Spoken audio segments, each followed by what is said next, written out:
प्रत्येक जीव को दैनिक क्रियाकलाप करने के लिए ऊर्जा की ज़रूरत पड़ती है। अपनी बॉडी को ग्रोथ करने के लिए, उनकी मरम्मत करने के लिए कि अन्य कई सारे पदार्थों की ज़रूरत पड़ती है। तो दोस्तों, ये जो हमें शरीर में ऊर्जा मिलती है वो कहाँ से मिलती है, कैसे मिलती है, अन्य कई सारे जो पदार्थ है हमारी बॉडी को ग्रोथ करने के लिए ज़रूरत होती है वो कहाँ से हमें मिलती है। तो दोस्तों, ये जो वीडियो आपका आज होने वाला है इसी से रिलेटेड होने वाला है, तो आप लोग वीडियो के अंत तक ज़रूर बने रहिए। ठीक है दोस्तों, तो चलिए वीडियो को शुरू करते हैं। नमस्कार दोस्तों, स्वागत करते हूँ एक बार फिर से SND स्टडी सेंटर पर। आई होप आप सभी अच्छे होंगे। आज का जो हमने क्लास 6 का जो साइंस है चैप्टर 1 उसका टॉपिक है पहला भोजन। ठीक है, इसके बारे में आज का ये सेशन आपका होने वाला है। यह जो भोजन है कहाँ से आता है। भोजन जो है विभिन्न प्रकार के होते हैं, विभिन्न खाद्य पदार्थ होते हैं जो लोग उसका क्या करते हैं, उपयोग करते हैं। ठीक है, अपने भोजन में हम अनेकों प्रकार की चीज़ों को खाते हैं। खाने के जो ये सभी चीज़ है वो किससे बनी होती है। ये जो खाने के ये पूरा आपको जो चीज़ें दिख रही है वो सभी खाने वाली चीज़ें हैं। तो ये खाने वाली जो चीज़ें वो कहाँ से हमें मिलती है और ये चीज़ें जो है किससे बनी होती है। अगर मान लीजिए हम बात करते हैं चावल की, है ना, हमने चावल की बात किया तो चावल हमें किससे मिलती है। तो जाहिर सी बात है चावल जो है धान से मिलेगी। ठीक है, लेकिन चावल का भात बनाना है, चावल का भात बनाया जाता है और तभी हम उसको खाते हैं। जैसे हम रोटी की बात करें तो रोटी कहाँ से मिलती है, गेहूं की आटे से। ठीक है, अगर गेहूं की आटे से मिलती है हमें तो वो फिर कहाँ से आती, पौधे से आती है। ठीक है, और उसको क्या करते हैं, जैसे मान लीजिए यहाँ पे चावल की हम बात करें तो चावल जो है, चावल को बनाने के लिए यानी भात को बनाने के लिए हमें किन किन चीज़ों की ज़रूरत पड़ेगी। तो भात को बनाने के लिए हमें चावल की और पानी की ज़रूरत पड़ेगी, चावल की और पानी की ज़रूरत पड़ेगी। और ये जो दो पदार्थ है, पानी और चावल, ये जो दो पदार्थ है ये क्या है, ये हमारी आवश्यक संघटक है। ये जो हमारी है आवश्यक संघटक है। और संघटक की बात करें तो संघटक किसको बोलते हैं, तो कोई भी हम अगर पकवान को बनाते हैं, कोई भी पकवान बनाते हैं, पकाते हैं, तो जिन चीज़ों का हम उपयोग करते हैं, जिस चीज़ों का हम उपयोग करते हैं, इस्तेमाल करते हैं, उन्हीं को हम क्या कहते हैं, उस पकवान का संघटक बोलते हैं। जैसा कि हमने यहाँ पे बोला कि चावल को हमको बनाना है यानी भात को बनाना है, तो भात बनाने के लिए हमें चावल की आवश्यकता होगी और भात बनाने के लिए किसकी, चावल की आवश्यकता होगी और पानी की आवश्यकता होगी। तो भात के लिए जो चावल और पानी है ये दोनों क्या हो गया, संघटक हो गया। क्या हो गया, संघटक हो गया। तो संघटक आपको समझ में आ गया। ठीक है, अब हम बात करते हैं कि जैसे मान लीजिए रोटी हमको बनानी है, तो रोटी बनाने के लिए हमें पहले क्या क्या चाहिए, आटा चाहिए, है ना, आटा चाहिए और क्या चाहिए, पानी चाहिए। आटा चाहिए, पानी चाहिए, तभी क्या बनेगा, रोटी बनेगा। और यहाँ पे आटा जो है वो कहाँ से आएगा, गेहूँ से बनेगा। और गेहूँ कहाँ से आएगा, पौधे से आएगा। ठीक है, इसी प्रकार से यहाँ भात है, तो भात बनाने के लिए चावल और पानी चाहिए, तो चावल कहाँ से आएगा, पौधे से आएगा। ठीक है, चावल जो है कहाँ से आएगा, पौधे से आएगा। ठीक है, और ये जो आटा है, चावल है, ये सब क्या है, कच्ची सामग्री है। ये सब क्या है, कच्ची सामग्री है। और ये सब संघटक कहाँ से आता है, पौधा से आता है। ठीक है, अब मान लीजिए कि यहाँ हम दूध पी रहे हैं, हम अपने दैनिक जीवन में दूध भी पीते हैं, अंडा भी खाते हैं, है ना, ऐसा प्रत्येक व्यक्ति करता है। तो ये दूध कहाँ से आता है, जंतु से आता है। अंडा कहाँ से आता है, जंतु से हमें प्राप्त होती है। ठीक है, तो इन सभी चीज़ों को जो स्रोत है वो क्या है, इन सब चीज़ों का जो स्रोत है वो क्या है। अब देखिए, कुछ कच्ची सामग्री जो है, जैसे फल हो गया, सब्जी हो गया, है ना, फल हो गया, सब्जी हो गया, ये सब जो चीज़ें हैं इसका स्रोत तो हम जान गए कि इसका स्रोत क्या है, पौधा है। इसका स्रोत क्या है, निश्चित रूप से पौधा है। गेहूँ चावल का भी स्रोत पौधा है। लेकिन यही अगर हम दूध, अंडा, मछली, मांस, इन सब चीज़ों का बात करें, घी की बात करें, पनीर की बात करें, तो ये सब चीज़ों का जो है स्रोत है वो जंतु है। वो सब चीज़ों का स्रोत क्या है, जंतु है। तो यहाँ पे सीधे रूप में हम क्या देखते हैं, अब यहाँ पे ये कह सकते हैं कि खाद्य सामग्री का जो स्रोत है वो दो प्रकार का है। खाद्य सामग्री का जो स्रोत है वो दो प्रकार का है, एक तो पौधे का स्रोत है और एक जंतु का स्रोत है। ठीक है, पौधे के स्रोत की अगर बात करें तो फल, सब्जी, गेहूँ, चावल, दाल, अनाज, ये सब जो चीज़ें हैं वो पौधे से हमें प्राप्त होती हैं। कहाँ से प्राप्त होती हैं, पौधे से प्राप्त होती हैं। और दूध, अंडा, मछली, मांस, मुर्गा, ये सब जो चीज़ें हैं वो हमें कहाँ से प्राप्त होती हैं? जंतु से प्राप्त होती है, जंतु से प्राप्त होती है। अगर हम बात करें कि हमको खीर बनाना है, क्या बनाना है? खीर बनाना है, तो खीर बनाने के लिए हमें कच्ची सामग्री क्या क्या चाहिए?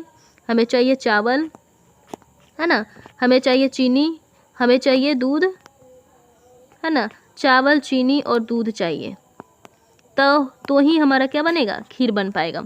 ठीक है, अब हम यहाँ बात करते हैं कि जो चावल हमको और चीनी मिलेगी वो कहाँ से मिलेगी? पौधा से मिलेगी। चावल और चीनी पौधा से मिलेगी।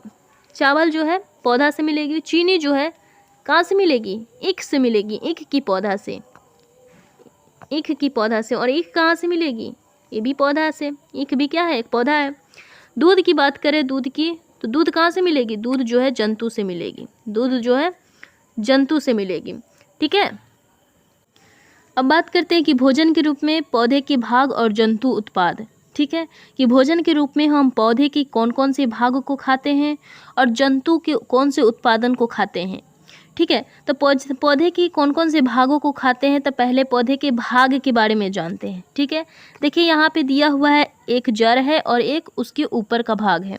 जड़ वाला जो भाग है इसको दो पार्ट में डिवाइड किया है, इसको मूल तंत्र बोलते हैं, और इसके जड़ से जो ऊपर वाली पार्ट है इसको प्ररोह तंत्र बोलते हैं। ठीक है, जड़ में दो प्रकार की जड़, प्राथमिक मूल जिसको बोलते हैं, जो ये मोटे वाला है उसको प्राथमिक मूल, और जो पतले वाला है उसको द्वितीयक मूल बोले। ठीक है, अब यहाँ ऊपर जड़ से जो ऊपर वाला पार्ट है पौधे के, इसको बोलते हैं प्ररोह तंत्र, प्ररोह तंत्र बोलते हैं। ठीक है, अब इसमें देखिए पुष्प है। ठीक है, जो आपको तीर के निशान से आपको इंडिकेट किया हुआ है, ये पुष्प है। ठीक है, पुष्प है, उसके बाद फल है, उसके बाद तना है, उसके बाद पत्ती है। ठीक है, और उसके बाद कली है, यानी कि तना और पत्ती के बीच में जो चीज़ें लगी हुई हैं उसको कलियाँ बोलते हैं। ठीक है, कलिका बोलते हैं। तना का जो ऊपरी वाला पार्ट होता है उसको बोलते हैं इंटरनोड, उसको क्या बोलते हैं? इंटरनोड। और तना और पत्ती से जो लगी होती है जो चीज़ें उसको नोड बोलते हैं, नोड बोलते हैं। इतना चीज़ें आपको समझ में आ गई। अब हम बात करते हैं कि भोजन के रूप में हम पौधे के कौन कौन से भाग को खाते हैं। तो पौधे के कौन कौन से भाग को खाते हैं? तो पौधे के जड़ वाले भाग को, तना को, पत्ती को, फल को, बीज को, फूल को, इन सभी भागों को हम क्या करते हैं? खाते हैं। ठीक है, और अब अगर मैं पौधे की पत्ती वाली सब्जी की बात करें कि हम पत्ती वाले अनेक सब्जियों को भी खाते हैं, तो कौन कौन सा है? तो पालक हो गया, है ना, पत्ता गोभी, सरसों का साग। ठीक है, पुदीना हो गया, बथुआ हो गया, केल हो गया। केल जो सलाद उलाद में यूज किया जाता है उसको बोलते हैं। ठीक है, अब और हम अगर बात करें जड़ की और पुष्प की, पौधे के फलों के रूप में भी हम उपयोग करते हैं। पौधे से हमें फल मिलती है ना, तो फल में केला, अनेकों प्रकार का फल है, केला, आम, अमरूद, अंगूर, सेब, अनानास, संतरा, है ना, इस प्रकार से अनेकों प्रकार का फल है जो हम यूज करते हैं अपने खाद्य पदार्थ में। ठीक है, पौधे के जड़ को भी हम खाते हैं, जैसे प्याज हो गया, लहसुन हो गया, हल्दी हो गया, गाजर हो गया, अदरक हो गया, है ना, सलजम, चुकंदर, इन सब चीज़ों को खाते हैं। अगर पुष्प की बात करें तो सहजन का फूल होता है, केला का फूल होता है, उन सब चीज़ों को भी हम अपने खाद्य पदार्थ में यूज करते हैं। ठीक है, कुछ पौधे ऐसे होते हैं जिसका हम 2 से अधिक भागों को खाते हैं। कुछ पौधे ऐसे होते हैं जिनका हम क्या करते हैं? 2 से अधिक भागों को खाते हैं। जैसे कि अगर सरसों की बात करें तो सरसों के बीज को भी खाते हैं और पत्ती को भी खाते हैं, यानी कहने का मतलब कि बीज से हमें तेल मिलती है और पत्ती से साग बना के खाते हैं। अगर केला की बात करें तो केले के फूल को भी खाते हैं, केले के फल को भी खाते हैं, यानी कि फूल से कचड़ी बना के, पकौड़े बना के खाते हैं, और फल से सब्जी बनता है। ठीक है, अब बात करते हैं कि शहद कहाँ से आता है और ये कैसे उत्पादित होता है ना। अब बात करते हैं क्या कि शहद कहाँ से आता है और यह कैसे उत्पादित होता है। तो दोस्तों, मधुमक्खियाँ जो है फूल से मकरंद एकत्रित करता है। ठीक है, मधुमक्खी जो है क्या करता है? फूल से मकरंद को एकत्रित करता है, और मकरंद कहे तो एक प्रकार से मीठा रस होता है। मकरंद एक प्रकार से मीठा रस होता है, और फूल से वो मीठे रस को क्या करता है? एकत्र करता है, और वो एकत्र करके कहाँ ले जाता है? इस छत्ते में भंडारित करता है, इस छत्ते में जमा करता है। क्योंकि उसको पूरे साल फूल नहीं मिलती है, पूरे साल फूल नहीं मिलती है और पूरे साल में फूल में मकरंद नहीं होता है, इसलिए साल भर के कुछ ही में ऐसा महीना होता है जिसमें वो फूल में मकरंद होता है। और उस महीने में क्या करता है, वो अपने मकरंद को इस छत्ते में भंडारित करता है ताकि इसे पूरा साल में यूज कर सके। ये जो मधुमक्खी है पूरे साल इसका क्या कर सके, यूज कर सके। ठीक है, तो वो मधुमक्खी पालन को एपीकल्चर कहते हैं। मधुमक्खी पालन को क्या कहते हैं, एपीकल्चर कहते हैं। ठीक है, ये जो मधुमक्खी पालन होता है वो कब होता है, तो मधुमक्खी पालन जो होता है ये बिहार का बोचहा गांव आप जानते होंगे। ठीक है, बिहार के मुजफ्फरपुर का बोचहा गांव, इस इलाके में लीची के पेड़ पर बहुत अधिक पाए जाते हैं ये मधुमक्खियाँ, क्योंकि लीची का पौधा जो होता है, लीची का जो फूल होता है वो मधुमक्खी को बहुत ही मतलब कि आकर्षित करता है। इसलिए इस क्षेत्र में जो लोग होते हैं वो मधुमक्खी को पालते हैं। और ये किस महीने में पालते हैं, माने इस महीने में अक्टूबर से दिसंबर वाले जो महीने होते हैं उसमें क्या करते हैं, वो उसी समय वो मधुमक्खी क्या करते हैं, अंडे देते हैं। अक्टूबर से जो दिसंबर वाला समय होता है उस समय मधुमक्खी अंडा देता है। लेकिन जो उसका सही समय होता है जब लीची का फूल आता है, जब लीची का फूल आता है उस समय उसका पालन किया जाता है। किसका, मधुमक्खी पालन किया जाता है उस समय। तो लीची का फूल आता है फरवरी के महीने में, लीची का फूल फरवरी के महीने में आता है और उसी महीने में क्या होता है, मधुमक्खी पालन किया जाता है। ठीक है, अगर मधुमक्खी की और बात कहें तो मधुमक्खी जो है छत्ते में बहुत सारी मक्खियाँ होती हैं और उसमें बहुत सारी काम करने वाली भी होती हैं। एक रानी होती है जो अंडा देती है, रानी मक्खी क्या करती है, अंडा देती है। और छत्ते में कुछ नर मक्खी भी होते हैं, मतलब कि कुछ नर मक्खी भी होते हैं और रानी मक्खी होते हैं जो अंडा देती है। छत्ते के बहुत सारे काम करने वाले मक्खी भी होते हैं। छत्ते में जो है बहुत सारी मक्खी क्या होती है, काम करने वाली होती है और एक दिन भर काम करती है, शहद के लिए फूलों का रस ढूंढती है। ठीक है, इतना चीज़ तो आप समझ गए हैं कि शहद के लिए फूल का रस ही का उपयोग करती है ये। ठीक है, अब हम बात करते हैं कि जंतु क्या खाते हैं। तो जंतु जो है आपने देखा होगा या फिर आपने अपने आसपास देखा होगा कि कई सारी जंतु होंगे, गाय होंगे, भैंस होंगे, ठीक है, भेड़ बकरी मुर्गी, ये सब चीज़ें हैं। तो उन सबको आप खाते हुए देखते होंगे कि क्या क्या चीज़ें खाते हैं। घास, खली, भूसा, अनाज, पत्ती, छोटे कीड़े मकोड़े, पक्षी, दूध, इन सब चीज़ों को वो भोजन करते हैं। अनाज को भी भोजन करते हैं। ठीक है, तो ये जो भोजन करते हैं और अनेकों प्रकार से भोजन करते हैं और ये जो इनको पोषण मिलता है, भोजन करने से क्या मिलता है, इनको पोषण मिलता है। ठीक है, कहने का मतलब कि हर जंतु अपना अलग अलग भोजन करता है, हर जंतु जो है अलग अलग प्रकार से भोजन करता है। तो यहाँ से देखिए मतलब कि गाय जो है वो घास खाती है, वही अगर बाघ की बात करें तो वो मांस खाता है। ठीक है, तो अलग प्रकार से उसका भोजन हो गया। ठीक है, तो पोषण की एक विधि है ना, पोषण की विधि है जो दो प्रकार की है। ठीक है, एक है स्वपोषी और दूसरा है परपोषी। ठीक है, स्वपोषी किसको बोलते हैं और परपोषी किसको बोलते हैं, इसके बारे में जानते हैं। तो स्वपोषी उसे बोलते हैं जो अपना भोजन खुद बनाता है। स्वपोषी किसको बोलते हैं, जो अपना भोजन खुद बनाता है उसको स्वपोषी बोलेंगे। जैसे में पौधा आ गया, तो पौधा जो है अपना भोजन खुद बनाता है प्रकाश संश्लेषण की मदद से।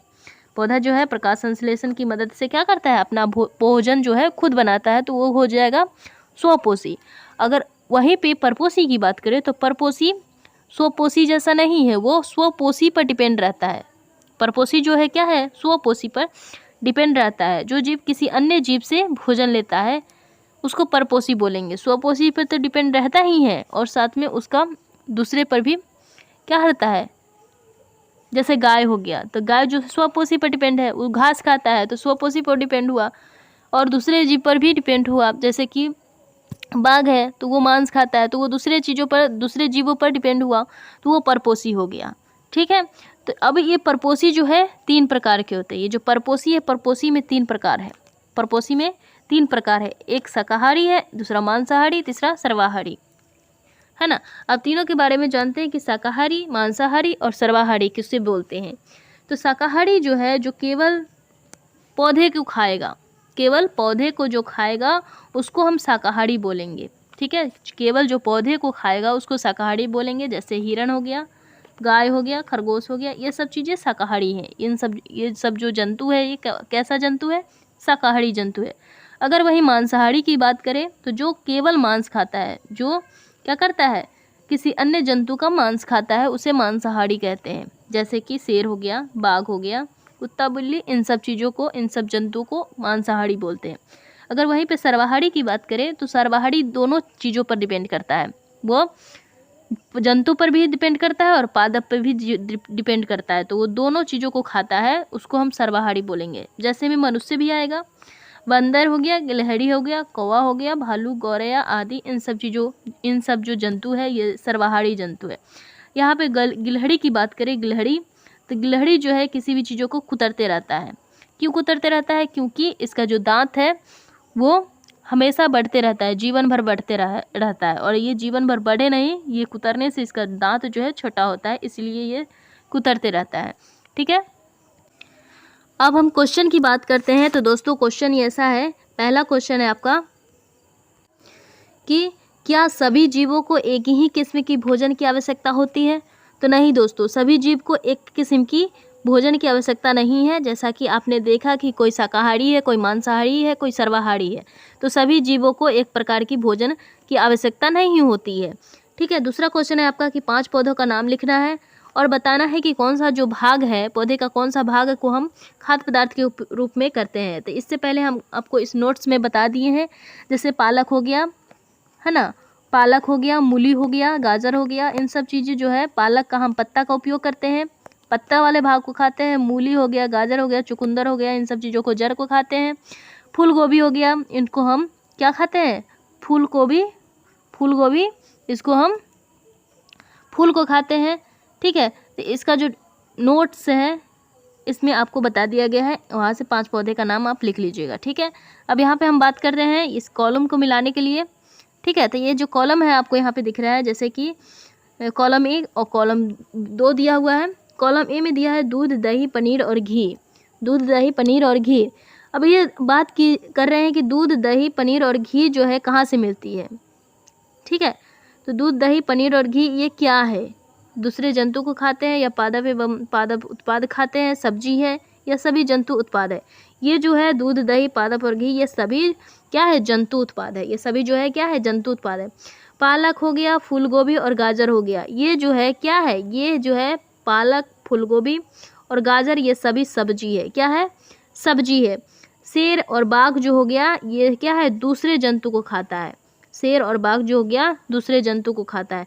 शाकाहारी की बात करें तो शाकाहारी में ये हो जाएगा कि पादप एवं पादप उत्पाद खाता है, उसको हम शाकाहारी बोलते हैं। ठीक है, अब यहाँ पे रिक्त स्थान को पूर्ति करना है। यहाँ पे देखिए, शाकाहारी, पादप, दूध, गन्ना, मांसाहारी, इस प्रकार से आपको 5 ऑप्शन दिए हुए हैं। 5 बाघ एक क्या है? बाघ एक मांसाहारी है। यहाँ पे लिखाएगा क्या? मांसाहारी। बाघ एक मांसाहारी है क्योंकि यह केवल मांस खाता है। ठीक है, ख ऑप्शन है आपका, ख जो है हिरन केवल पादप उत्पादन खाता है। हिरन जो है केवल पादप उत्पाद खाता है और इसलिए इसे क्या कहते हैं? इसलिए इसे शाकाहारी बोलते हैं। इसलिए इसे क्या बोलते हैं? इसलिए इसे शाकाहारी बोलते हैं। ठीक है, इसलिए इसे शाकाहारी बोलते हैं। तोता केवल क्या खाता है? तोता केवल पादप उत्पादन खाता है। तोता जो है केवल पादप उत्पाद खाता है। तोता केवल पादप उत्पाद खाता है। ठीक है, अब यहाँ पे है घ नंबर की, जो डैश हम पीते हैं वह प्रायः गाय, भैंस या बकरी से प्राप्त होता है। गाय, भैंस या बकरी से जो है प्राप्त होता है, इसलिए यह जंतु उत्पाद है। क्या? दूध। जो हम दूध पीते हैं वो केवल गाय से, भैंस से या बकरी से प्राप्त होता है, इसलिए यह कैसा उत्पाद है? जंतु उत्पाद है। ठीक है, अंगर हमें बताता है कि हमें जो चीनी है कहाँ से मिलती है? चीनी हमें गन्ना से मिलती है। चीनी हमें कहाँ से मिलती है? गन्ना से मिलती है। तो दोस्तों आपका ये जो चैप्टर है विज्ञान का, चैप्टर 1 भोजन, ये आपका हो गया समाप्त। ठीक है, इससे रिलेटेड जो भी क्वेश्चन था वो भी आपका ख़त्म हो गया एक ही चैप्टर में, एक ही वीडियो में। आई होप आपको ये वीडियो समझ में आया होगा। वीडियो अगर पसंद आए तो लाइक कीजिएगा।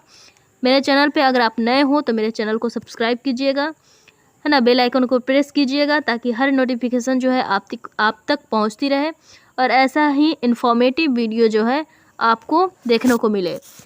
Thanks again. जय हिंद दोस्तों।